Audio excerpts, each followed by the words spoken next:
وَلَنَبْلُوَنَّكُمْ بِشَيْءٍ مِّنَ الْخَوْفِ وَالْجُوعِ وَنَقْصٍ مِّنَ الْأَمْوَالِ وَالْأَنفُسِ وَالثَّمَرَاتِ وَبَشِّرِ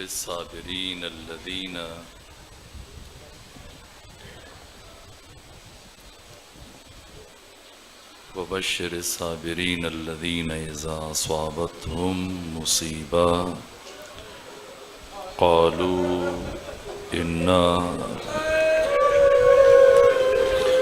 لِلَّهِ وَإِنَّا إِلَيْهِ راجعون۔ میرے عزیزو، آج روز عاشور، میرے بعد جو عزیزان موجود ہیں سید الشہداء کی شہادت بیان کریں گے۔ سکت نہیں ہے کہ میں کچھ عرض کروں، نہ کوئی انسان بیان کر سکتا ہے۔ ہمارے استاد حسین انصاریان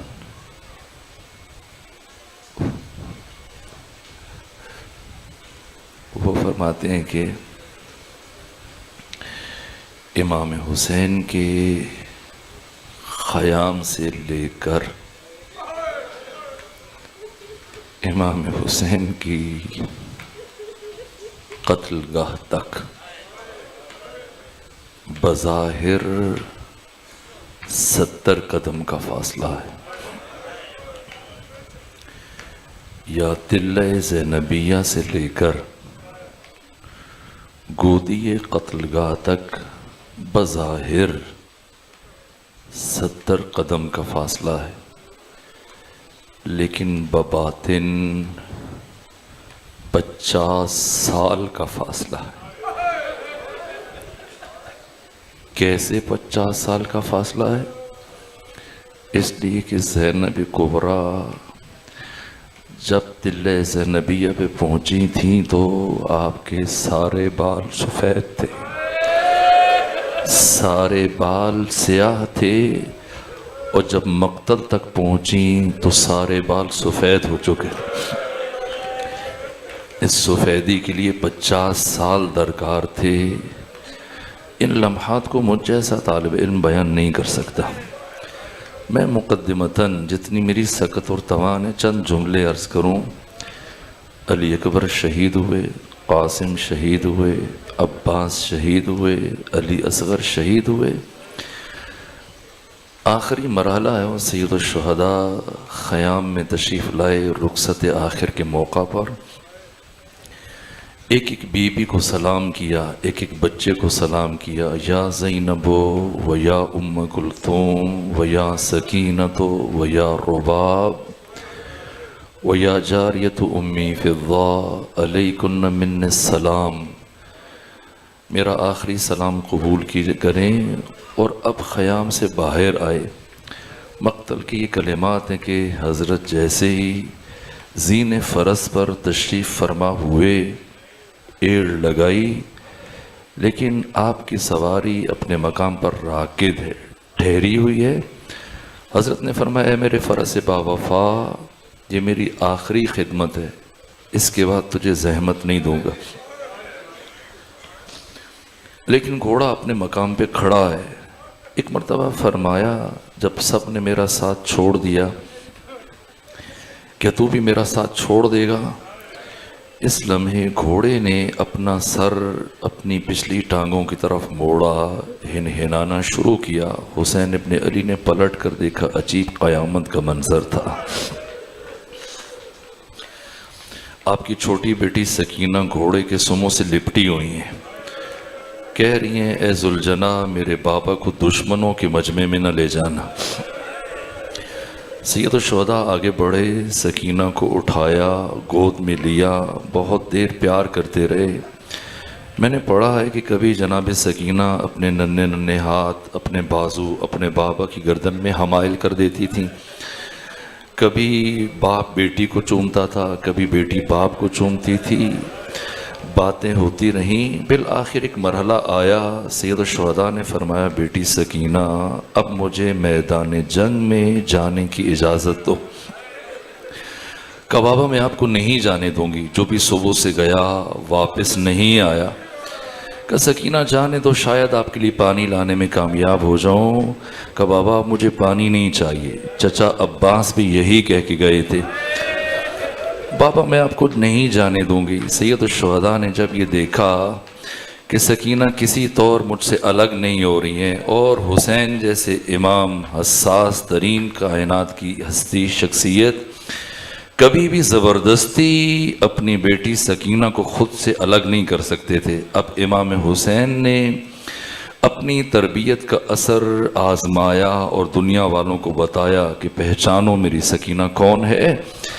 زبردستی الگ نہیں کیا، ایک مرتبہ گفتگو شروع کی، اے سکینہ آپ کو پتہ ہے آپ کیوں دنیا میں آئی تھیں؟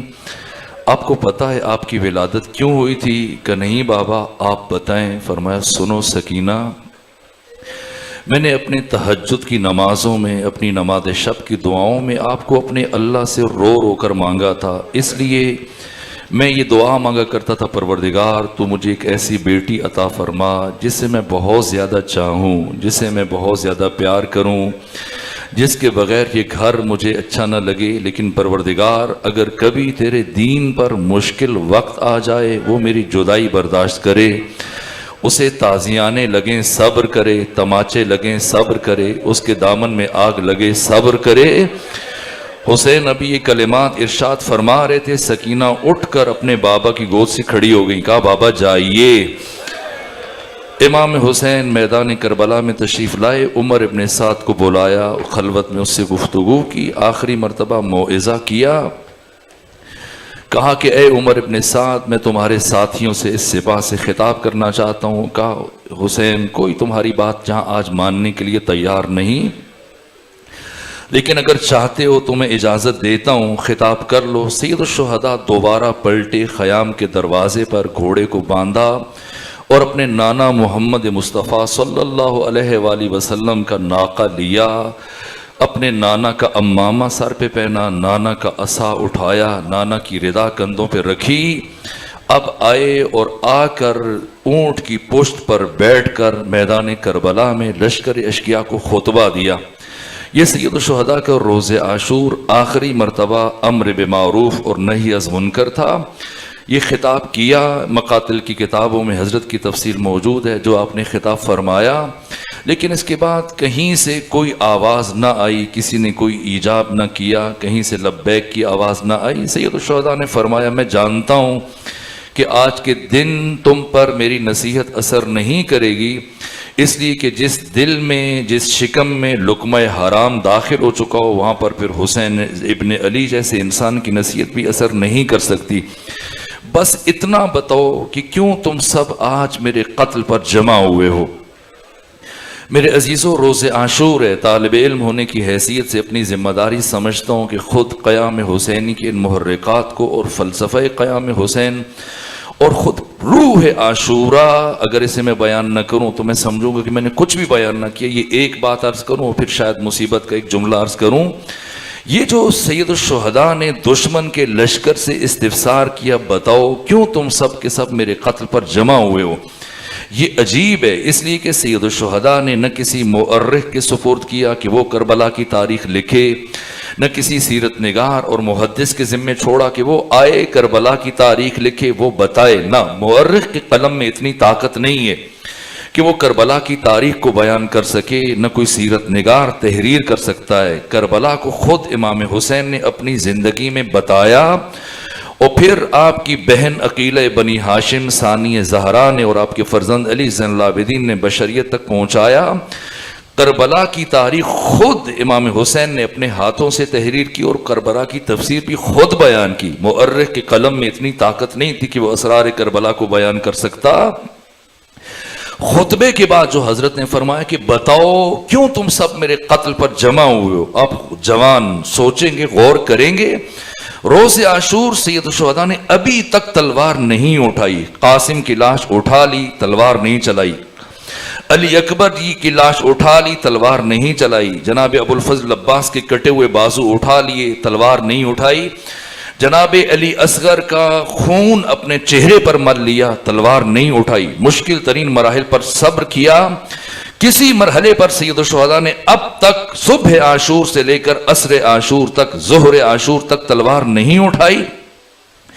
اب سید الشہداء نے تلوار اٹھانی ہے تاکہ کربلا کی تاریخ مکمل ہو جائے، لیکن تلوار اٹھانے سے پہلے حسین ابن علی نے دشمن سے یہ عجیب اعتراف لیا کہ بتاؤ کیوں تم سب کے سب آج کے دن میرے قتل پر جمع ہوئے ہو؟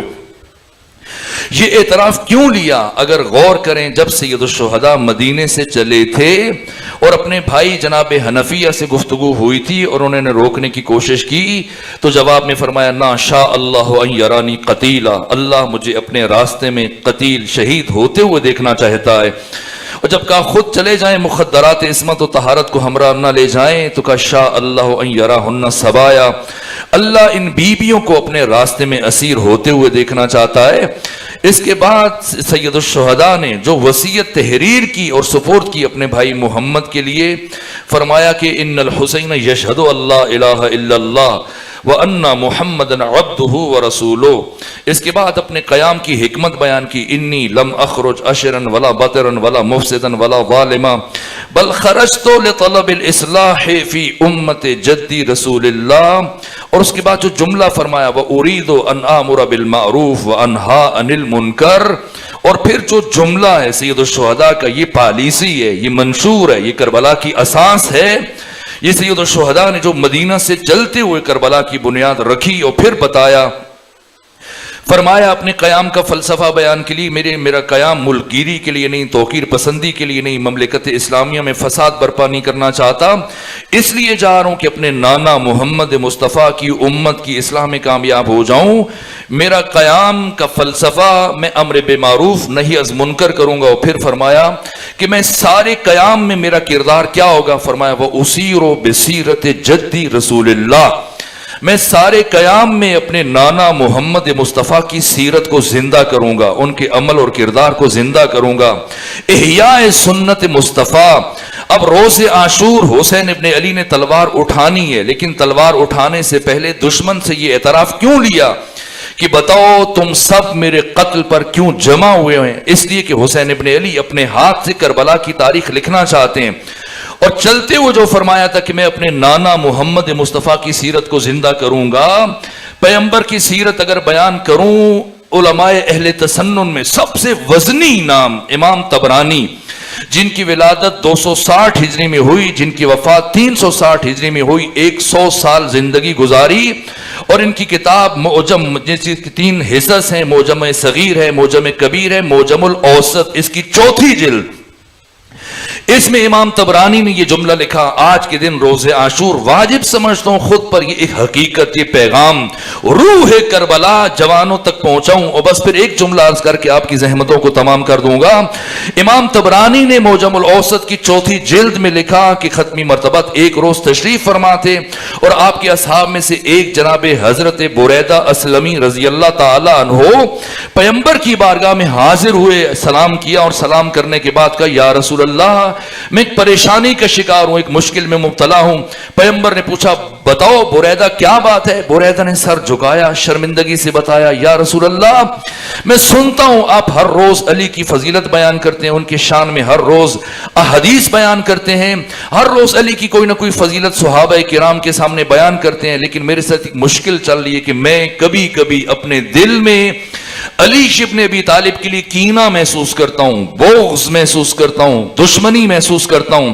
یہ کہاں سر جھکا ہے بریدہ اسلمی کا، اور انتظار میں کہ اب پیغمبر کیا جواب دیں گے، لیکن پیغمبر کی طرف سے کوئی جواب نہ آیا، یہاں تک کہ امام طبرانی نے لکھا کافی وقت گزر گیا جب ختمی مرتبہ کی طرف سے کوئی جواب نہ آیا، بریدہ پریشان ہوئی، یہ دیکھنے کے لیے کہ پیغمبر کوئی جواب نہیں دے رہے، سر اٹھایا تو عجیب منظر تھا، اگرچہ خنکی تھی، سردی تھی، ٹھنڈ تھی، سردی کا موسم تھا، اس کے باوجود پیغمبر کا چہرہ غصے سے سرخ ہو چکا تھا اور پسینے کے قطرے زمین پر گر رہے تھے۔ بریدہ اسلمی پریشان ہوئے کہ میں نے ایسی بات کہی جس نے ختمی مرتبہ کو رنجور کیا، دکھی کیا، ناراض کر دیا۔ ایک مرتبہ ختمی مرتبہ کو راضی کرنے کے لیے عرض کیا یا رسول اللہ، مجھ سے غلطی ہوئی، مجھے معاف کر دیجئے. لیکن غلطی کے اعتراف کے باوجود امام طبرانی نے لکھا ختمی مرتبت نے بریدہ کی بات کا کوئی جواب نہ دیا. اب وقت گزرتا چلا گیا, بریدہ کی پریشانی بڑھتی چلی گئی, یہاں تک کہ بریدہ نے یہ سوچا کہ بات غلطی سے بڑھ چکی ہے کہ یا رسول اللہ مجھ سے گناہ ہوا, میں توبہ کرتا ہوں اور آپ سے معافی مانگتا ہوں, آپ اللہ کے نبی ہیں, مجھے معاف کر دیں. لیکن گناہ کے اعتراف کے باوجود دیکھا ختمی مرتبت نے کوئی جواب نہ دیا, اسی طرح سے خاموش بیٹھے. ایک مرتبہ جب بریدہ کو کچھ سمجھ میں نہ آیا, عرض کیا یا رسول اللہ اپنا ہاتھ بڑھائیے, میں آپ کے ہاتھ پر دوبارہ اسلام کی بیعت کرتا ہوں. اور کہا عجیب یہ تھا کہ ختمی مرتبت نے اپنا ہاتھ بریدہ کے سامنے بڑھا دیا. یعنی پیغمبر کی نگاہ میں علی ابن ابی طالب کا دشمن کافر ہے. اگر یہ بات پہنچی ہے تو سنیں حسین ابن علی نے کیوں اعتراف لیا روز عاشور دشمن سے کہ بتاؤ کیوں میرے قتل پر جمع ہوئے ہو. اس لیے کہ اگر مورخ کے سپرد کر کے چلے جاتے کربلا کی تاریخ تو مورخ یہ لکھتا کہ کربلا میں مسلمانوں کی جنگ تھی, 2 مسلمان گروہ تھے, ایک کی تعداد کم تھی ایک کی تعداد زیادہ تھی. نہ امام حسین نے پہلے دشمن سے پوچھا کہ بتاؤ کیوں میرے قتل پر جمع ہوئے ہو, جو سب نے بیک زبان کہا بغضن لابیک, اے حسین تیرے باپ علی کی دشمنی میں. یہ اعتراف لے کر امام حسین نے دشمن کے کفر پر مہر تصدیق ثبت کر دی اور تحریر کر دی کربلا کی تاریخ, خبردار حسین کے مقابلے میں آنے والے کسی فرد کو مسلمان نہ سمجھنا. اعتراف لیا حسین ابن علی نے, اب تلوار اٹھائی. یہ پہلا موقع ہے روز عاشور. امام حسین علیہ آلاف و تحیت و ثنا نے تلوار اٹھائی, گئے جا کے ناقہ رسول اللہ کو خیام کے پاس باندھا اور در خیام سے پھر سے ذوالجناح پر سوار ہوئے. اب بیٹھے گھوڑے پر, گھوڑے کی پشت پر, اور اب جو حملہ کیا یہ جملے حسین کی زبان پر جاری ہوئے. 3 دن کے پیاسے کی جنگ دیکھو, اس کی جنگ دیکھو جس کا جوان بیٹا تم نے شہید کر دیا, اس کی جنگ دیکھو جس کے عباس جیسے بھائی کے شانے قطع کیے. حسین لڑ رہے ہیں دشمن کے اوپر, اس طرح سے حملوں پہ حملے کرنے کے سپاہی ایک دوسرے کے اوپر گر رہے ہیں. یہاں تک کہ سید مہدی بحر العلوم فرماتے ہیں کہ میرے لیے طے کرنا مشکل ہے کہ علی ابن ابی طالب بڑے شجاع تھے یا آپ کے فرزند حسین ابن علی بڑے شجاع تھے. حملوں پہ حملے کرتے ہوئے مسلسل آگے بڑھتے چلے جا رہے ہیں, یہاں تک کہ 12 کلومیٹر دور مقام ذوالکفل تک دشمن کے لشکر کو دھکیلتے ہوئے لے کے چلے گئے. یہ شجاعت کا وہ عالم ہے کہ جسے ابو الاسر حفیظ جالندری جنہوں نے پاکستان کا قومی ترانہ لکھا وہ بھی اس کیفیت کو نظر انداز نہ کر سکے. شاہنامہ اسلام کی مؤلف ان جملوں کو, اس کیفیت کو اپنے جملوں بیان کرتے ہوئے لکھا لباس ہے پھٹا ہوا, غبار میں اٹا ہوا, تمام جسم نازنی چھدا ہوا کٹا ہوا, یہ کون سی وقار ہے, بلا کا شاہ سوار ہے کہ ہے 1000 قاتلوں کے سامنے ڈٹا ہوا. یہ بالیقین حسین ہے, نبی کا نور عین ہے.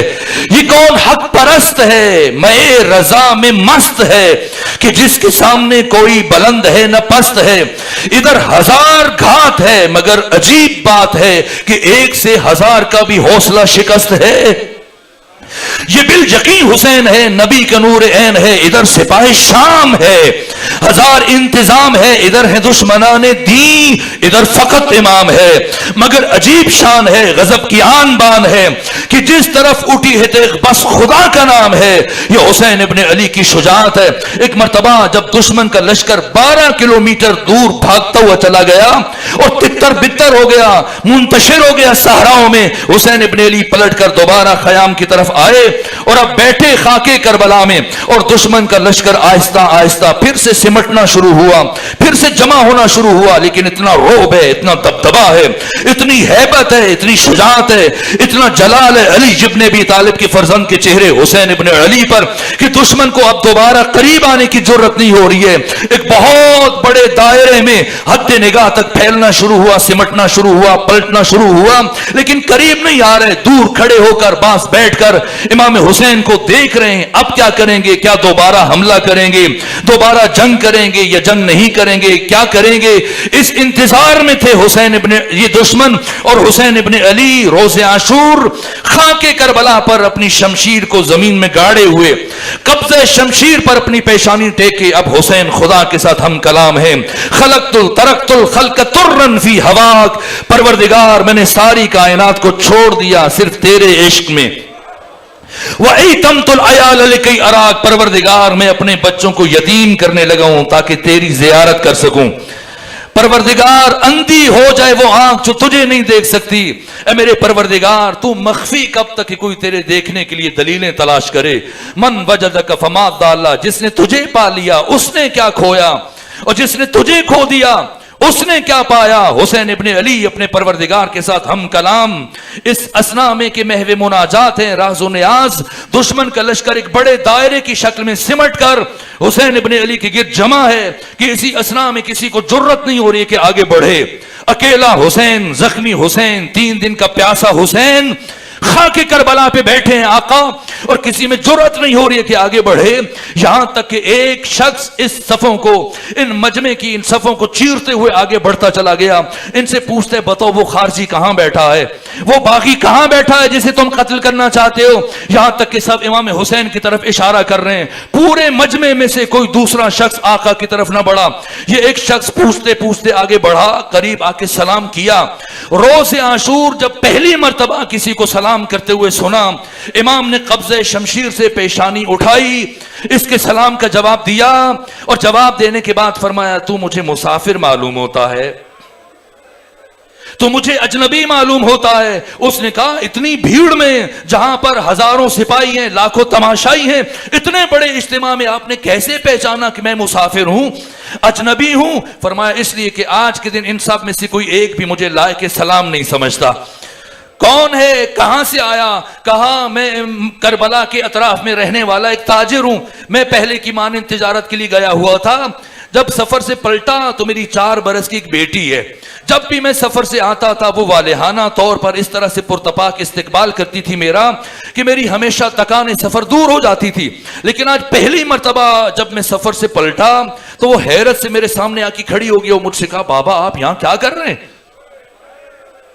میں نے پوچھا بیٹی یہ میرا گھر ہے، میں سفر سے پلٹا ہوں. کہا بابا میں نے سنا یہاں قریب کسی خارجی نے اپنے ساتھیوں کے ساتھ مسلمانوں کے خلاف خروج کیا ہے، کسی باغی نے خلیفہ کے خلاف بغاوت کی ہے، سارے مسلمان اسے قتل کرنے کے لیے جمع ہوئے ہیں. بابا آپ بھی جائیں اور اس جہاد میں شریک ہو جائیں اور اس باغی اور خارجی کا مقابلہ کریں. پھر میری بچی دوڑتی ہوئی گئی اور میرے حجرے سے میری شمشیر اتاری اور لا کے مجھے دی. کہا بابا لے جائیں، آپ بھی اس جنگ میں شامل ہو جائیں. اور جب میں میدان کربلا میں پہنچا اور سب سے پوچھتا ہوا آپ کے پاس آیا کہ دکھاؤ وہ خارجی کہاں ہے، اور جب قریب آ کے آپ کو دیکھا تو آپ مجھے کہیں سے خارجی معلوم نہیں ہو رہے، کہیں سے باغی معلوم نہیں ہو رہے. اپنا تعارف کروا دیجئے. فرمایا آنے والے میں کوئی خارجی یا باغی نہیں، تمہارے نبی کا نواسہ حسین ابن علی ہوں. جیسی تعارف ہوا اس نے کہا اجازت دیں کہ میں آپ کی نصرت کرتے ہوئے شہید ہو جاؤں. فرمایا میری اجازت نہیں ہے، جلدی سے حدود کربلا سے باہر نکل جاؤ. یہ شخص چلا، چند قدم طے کیے ہوں گے، یہ سید الشہداء نے آواز دی واپس آؤ. یہ حیرت سے مڑا کہ مجھے رخصت کرنے کے بعد، بھیجنے کے بعد آقا نے دوبارہ کیوں بلایا.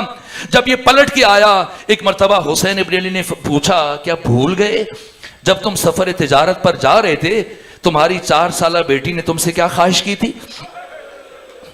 کیا تم سے نہیں کہا تھا کہ بابا اس دفعہ یمن سے واپسی پہ میرے لیے یمنی عقیق کی انگشتری لے کے آنا؟ سید الشہداء نے اپنی سب سے چھوٹی انگلی سے انگوٹھی اتاری، اس آنے والے کی سپرد کی اور فرمایا یہ لے جاؤ، جا کے اپنی بیٹی کو دے دینا اور اسے یاد سے بتانا وہ کوئی خارجی نہیں تھا، تمہارے نبی محمد مصطفیٰ کا نواسہ تھا جسے اس امت نے 3 دن کا بھوکا اور پیاسا شہید کر دیا. بس میرے عزیزو اب تفصیلی شہادت وہ پڑھیں گے، سکت نہیں. ایک جملہ عرض کروں، یہاں تک کہ سید الشہداء جب دشمن آپ کے قریب سمٹنے لگا اور پھر سے حملے کی تیاری کی دشمن نے، اب فرزند رسول دوبارہ ذوالجناح کی پشت پر سوار ہوئے، دوبارہ سے حملہ کیا. چند مراحل طے کیے یا نماز عصر کا وقت ہوا. نماز ظہر امام حسین نے اپنے ساتھیوں کے ساتھ پڑھی تھی. جب ابو سمامہ ساعدی، زہیر ابن کین، عابس ابن شبیب شاکری، حبیب ابن مظاہر، باقی سعید بن عبداللہ حنفی جیسے محافظ موجود تھے اور انہوں نے امام حسین کا دفاع کیا تھا نماز ظہر میں، لیکن نماز عصر حسین نے زمین پر ادا نہیں کی، زین فرس پر ادا کی. کیا کیسے پڑھی؟ بس ایک جملہ عرض کروں گا. امام حسین کا قیام کیسے تھا، آپ کا رکوع کیسے تھا اور سجدہ کیسے کیا. نماز عصر شہادت سنیں گے، بس ایک جملہ عرض کروں. شہید مرتضی مطہری کہا کہ امام حسین کا قیام کیسے تھا، پھر رکوع کیسے کیا فرزند فاطمہ نے، اور پھر سجدہ کیسے کیا کہ نماز عصر کا وقت ہوا، حسین نے نیچے اترنا مناسب نہیں سمجھا، زین فرس پر تکبیرۃ الاحرام ادا کی، جیسی اللہ اکبر کہا بھاگتی ہوئی فوجیں پھر سے سمٹنا شروع ہوئی، اور اب جس کے پاس جو ہتھیار تھا، سید ابن طاؤس فرماتے ہیں کربلا کے دو شہید ہیں، ایک علی اکبر ہیں، دوسرے حسین ابن علی ہیں، ایک کی شہادت کے لیے امام زمانہ نے جو لفظ استعمال کیا فقتلوہ اربا اربا، اور دوسرے شہید کو مقطع الاعضاء کا ہے۔ کیا فرق ہے؟ کہ اس لیے کہ علی اکبر کو بہت جلدی قتل کیا گیا تھا، لیکن اب یہ پلٹ کے آ رہے تھے اور باری باری حسین پر حملے کر رہے تھے، قریب آ کر اطمینان سے کہ حسین حالت نماز میں ہے، بس میرے عزیزو آقا قیام میں ہے، اور اب رکوع کیسے کیا؟ کیا رکوع ہے روز عاشور حسین ابن علی کا؟ سنیں میں کیسے عرض کروں، مشکل مراحل ہیں میرے عزیزو۔ مختار ثقفی نے جب باری باری امام کے قاتلوں کو بلایا تھا جنہوں نے کربلا میں ظلم کیے تھے، ان میں سے جب ہرملہ کو بلایا تھا تو پوچھا اے ہرملہ بتا تو نے روز عاشور میدان کربلا میں کیا کیا تھا؟ کہ نہ پوچھو تو بہتر ہے، کہ بتا کیا کیا تھا؟ کہ میں نے روز عاشور 4 تیر چلائے تھے، 4 تیر چلائے تھے۔ پہلا تیر مشک سکینہ پر، دوسرا تیر گلو علی اصغر پر، تیسرا تیر چشم ابو الفضل عباس میں، اور چوتھا تیر میں نے وہ چلایا جس سے کربلا کی جنگ ختم ہو گئی۔ یہ کون سا تیر تھا؟ کربلا کی جنگ ایک تیر سے شروع ہوئی، دوسرے تیر پہ ختم ہو گئی۔ پہلا تیر روز عاشور عمر ابن سعد نے چلایا تھا، اور لشکر والوں سے کہا تھا گواہ رہنا حسین پر پہلا تیر میں چلا رہا ہوں، اور روز عاشور سب سے آخری تیر ہرملہ نے چلایا تھا۔ ایک مرتبہ جب حسین ابن علی حالت نماز میں، عمر ابن سعد نے کہا ہرملہ اب تیر چلا، ایسا تیر چلا کہ حسین کی نماز مکمل نہ ہو سکے۔ ہرملہ نے 6 شعبہ تیر جوڑا، اور پھر اس کے آگے شوشوں کو آگے سے موڑ دیا کہ اگر کھینچا جائے تو کلیجہ باہر آئے۔ ایک مرتبہ اس نے تیر کو قلعہ تمان میں جوڑا، اور قلعہ کمان میں جوڑنے کے بعد جب تیر چلایا، تیر قلب حسین ابن علی میں یوں پیوست ہوا کہ اس کا ایک حصہ پیچھے سے نکل گیا۔ اب حسین ابن علی نے ایک مرتبہ اس تیر کو کھینچنے کی کوشش کی سامنے سے، لیکن محسوس کیا کہ اگر سامنے سے کھینچا تو میرا کلیجہ بھی ساتھ آئے گا، اس لیے حسین جھکے اور روز عاشور اس تیر کو نکالنے کے لیے جھکے اور پشت سے نکالا، اپنی پشت کی طرف سے جیسے تیر کو کھینچا اور جھکے۔ اب ایک شقی آگے بڑھا اور اس نے سر اقدس سے حسین ابن علی پہ گرز مارا، جیسی گرز لگا حسین ابن علی زین فرس پر ڈگمگا رہے ہیں، اور اب کوئی نہیں جو حسین ابن علی کو زین کی بلندی سے زمین پر لے کے آئے۔ وہ قیام، یہ رکوع، اور یوسف فاطمہ نے سجدہ کیسے کیا؟ سب سے پہلے اعضائے سجدہ میں سے جو عضو زمین پر ٹکا وہ حسین کی پیشانی تھی، لیکن حسین کی پیشانی کو خاک کربلا پر آتے آتے بڑا وقت لگا ہے، اور جب زمین پر آئے اور آپ کا ذوالجناح ایک مرتبہ سرعت سے آگے بڑھ گیا، اسے محسوس نہ ہوا کہ میرا راکب میری پشت سے اتر چکا ہے، لیکن ایک مرتبہ آگے جا کر جب ذوالجناح کو محسوس ہوا میرا راکب میری پشت پر موجود نہیں ہے، یہ پلٹ کر واپس آیا، اور واپس آنے کے بعد اس نے سید الشہداء کے قریب آ کر خود کو بٹھایا اور کوشش کی کہ کسی طرح سے حسین ابن علی دوبارہ سے سوار ہو سکیں، لیکن فرمایا اے ذوالجناح اب چلے جاؤ، میں سوار نہیں ہو پاؤں گا، جا کے بیویوں کو، سیدانیوں کو، میری بیٹی سکینہ کو خبر کر دینا کہ حسین زین سے زمین پر آ چکے ہیں۔ اب آپ کے فرس باوفا نے ایک عجیب کام کیا، یہ آگے بڑھا اور آگے بڑھ کر اس نے اپنی پیشانی کو امام حسین کے خون سے رنگین کیا، اور رنگین کرنے کے بعد یہ خیام کی طرف دوڑا، اور جب خیام میں پہنچا میں پوچھوں گا امام حسین کے فرس باوفا سے، اے امام کے فرس باوفا تم نے اپنی پیشانی کو خون حسین ابن علی سے رنگین کرنے کی عادت کہاں سے سیکھی؟ تو اس کا جواب ہوگا میں نے خود حسین سے سیکھا، اس لیے کہ جب علی اصغر حسین کی گود میں شہید ہوئے تھے تو حسین نے علی اصغر کے خون سے اپنے چہرے کو رنگین کیا تھا۔ جا رہا ہوں تاکہ جا کے بیبیوں کو خبر دے دوں۔ ادھر ذوالجناح پہنچا خیام کے دروازے پر، ادھر بیبیاں واہ علیہ واہ محمدہ واہ حسینہ کہتے ہوئے ایک مرتبہ خیام سے باہر آئیں، اور ایک چھوٹی سی بچی ذوالجناح کے سموں سے لپٹ گئی، اور پوچھا اے ذوالجناب بتا میرے بابا کو دشمنوں کے مجمع میں کہاں چھوڑ آیا ہے، اور کیا میرے بابا کو پانی پلایا تھا یا میرے بابا کو پیاسا اتارا ہے؟ بس عزیزو اب شہادت سنیں گے. ایک آخری جملہ عرض کر رہا ہوں. ایسا مرحلہ ایک مرتبہ حسین ابن علی جب بیٹھے ہیں خاک کربلا پر، شمر ابن ذوالجوشن آپ کی شہادت کے ارادے سے آگے بڑھا اور اس نے دونوں کندھوں سے امام حسین کو دھکا دیا. حسین پشت کے بل زمین پر گرے. یہ شقی آیا آپ کے سینے پر سوار ہوا. جیسے امام حسین نے شمر کو اپنے سینے پر دیکھا، ایک مرتبہ آنکھیں کھولی اور کہا شمر بڑی اونچی جگہ پر بیٹھا ہے، شمر بڑی بلند جگہ پر بیٹھا ہے. اے شمر مجھے اچھی طرح سے یاد ہے بچپنے میں میرے نانا محمد مصطفیٰ جب مجھے اپنی گود میں اٹھا کر مجھ سے پیار کیا کرتے تھے تو میری قمیض کے بٹن کھول دیتے تھے اور مجھے سینے سے چومنا شروع کرتے تھے، پھر میرے گلے تک میرے بوسے لیتے تھے، پھر میرے لب چومتے تھے، میرے رخسار چومتے تھے، میری پیشانی چومتے تھے. اس وقت میرے بابا نے مجھے بتایا تھا حسین تجھے کائنات کا شقی ترین فرد قتل کرے گا، حسین تیرے قاتل کے چہرے پر چیچک کے ہوں گے اور اس کی شکل خنزیر سے ملتی جلتی ہوگی. شمر نے جیسے ہی الفاظ سنے ایک مرتبہ امام حسین کی داڑھی کو بائیں ہاتھ سے پکڑا اور دائیں ہاتھ سے حسین ابن علی کے رخسار پر تماچے مارنا شروع کیے. ایک چھوٹی سی بچی جو تلہ زینبیہ پر اپنی پھوپھی کے ساتھ کھڑے ہو کر یہ منظر دیکھ رہی تھی، ایک مرتبہ اپنی پھوپھی سے لپٹ گئی. کہا پھوپھی اماں میرے بابا کو مارا جا رہا ہے، میرے بابا کو بچا لیجئے. فرمایا بیٹی مجبور ہوں، آپ کے بابا کی وصیت ہے، میں یہاں سے آگے نہیں جا سکتی. پھر یہ بچی دوڑتی ہوئی ایک مرتبہ خیام کی طرف بھاگی. وہاں ایک بیمار جوان کو جھنجھوڑا، سید سجاد بھیا اٹھے، ہمارے بابا کو مارا جا رہا ہے. جب کوئی آواز نہ آئی اب اس بچی نے مقتل کی طرف دوڑنا شروع کیا. اللہ نہ کرے کوئی بیٹی اپنے باپ کا وہ حال دیکھے جو روز عاشور سکینہ نے حسین کا دیکھا تھا. آگے بڑھی، اپنے بابا سے لپٹی. کیا ظلم کیا اس شقی نے! ایک مرتبہ جناب سکینہ کے بالوں میں ہاتھ ڈالا، زمین سے بلند کیا، سکینہ کے پاؤں اکھڑ گئے. پھر ایسا ظلم کیا کہ حسین کی بچی دور جا کے گری.